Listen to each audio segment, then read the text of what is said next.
We all love ribs, but it can be daunting to make them at home.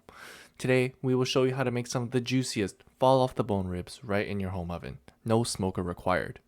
These ribs are tender and take inspiration from classic Asian flavors that we think you'll love, as a sort of change up from the traditional Western lacquered style ribs.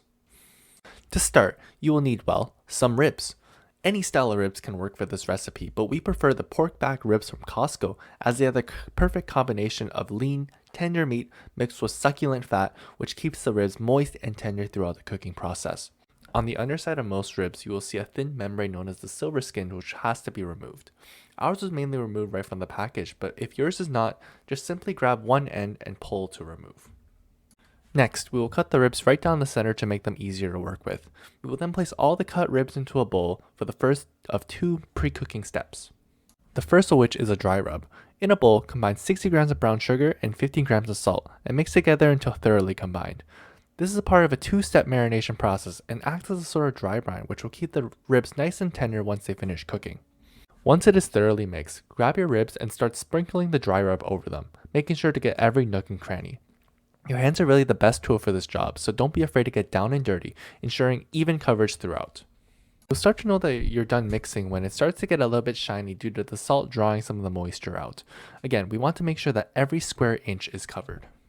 You can see here that the dry rub started drawing moisture, allowing the dry rub to really stick. This is what you want. Now what we're going to do is cover it up with some plastic wrap and let this dry brine over the counter while we prepare the ingredients for the second step of marination, which is the wet marination portion. For this step, you'll need about 7 to 8 cloves of garlic and a 1.5-inch knob of ginger. We absolutely love our garlic, hence why we're using basically a whole head of it. But if you're not such a big fan, you can definitely get away with simply using half. You're going to want to give both these ingredients at least a rough chop though, especially the ginger because it is so fibrous.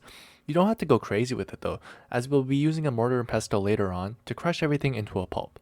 You just want to help yourself as much as possible so stuff doesn't go flying around the kitchen as you try to crush it. Once you're finished with the garlic, you can just put that into the mortar and pestle and then move on to the ginger. With the peeled ginger, we like to smash it down so that it's flat and easier to work with.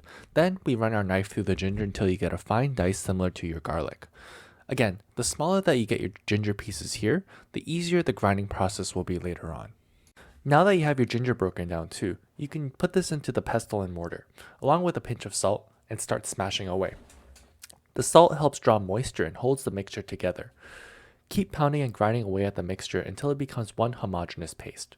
This will take a few minutes, and we sped up the footage here, but be patient and it will come together. And once it comes together to a paste like this, you are good to move on to the next step. Next, in a high-sided container, combine your vinegar, soy sauce, and garlic and ginger paste, and mix until well combined. This won't take long, assuming you don't need to transfer the mixture into a smaller bowl when you realize a quart container isn't ideal for filling purposes like we did. Once fully mixed, bring back the ribs and take off the cling film. You'll see that the meat has developed some moisture due to the salt and sugar drawing it out of the meat. A telltale sign that the ribs are ready to go is when you can see a little bit of liquid pooling on the bottom of the bowl. You can see that the ribs have also developed a nice sheen, and the incorporated spices have thoroughly coated the meat at this point. Now, you can pour your entire bowl of sauce that you made earlier and give these ribs a gentle toss, ensuring that all of the surface is coated.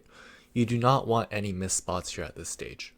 Here, you can see all the garlicky, gingery goodness on the surface, which will make these absolutely delicious when it comes out of the oven. After a thorough tossing, we will place them in the fridge for at least an hour, but preferably overnight to finish the marination process.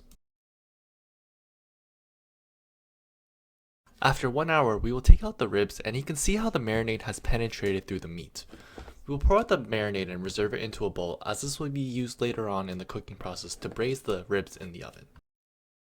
Now, for the folding process, we will take out some aluminum foil and place one of the rib halves on the tin foil, then carefully spoon over 3 to 4 spoonfuls of the reserved marinade over the top.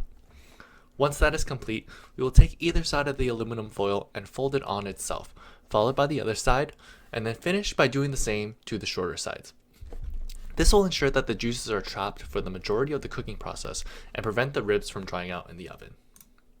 Once that's complete, you can place it on the baking tray while you get the rest of the ribs wrapped in the same way. The 4 halves of ribs will fit perfectly on one single baking tray. Preheat your oven to 400 degrees, and once the oven is hot, place your ribs in the middle rack position and let them bake for around 1 hour.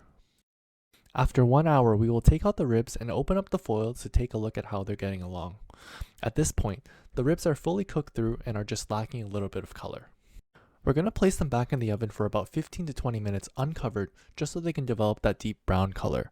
That being said, keep a close eye on them at this stage as we don't want them to burn. After 15 to 20 minutes, these ribs are looking much better than before with a nice brown crust. Optionally but highly recommended, we recommend taking the now thickened juice and basting it over the top in order to add some shine and juiciness to the final dish. Taking a section and cutting into it, you can really see how juicy they are. They are tangy, savory, sweet, and hit all the right spots when it comes to flavor. We really hope you give these ribs a try and let us know in the comments what you would like to see next.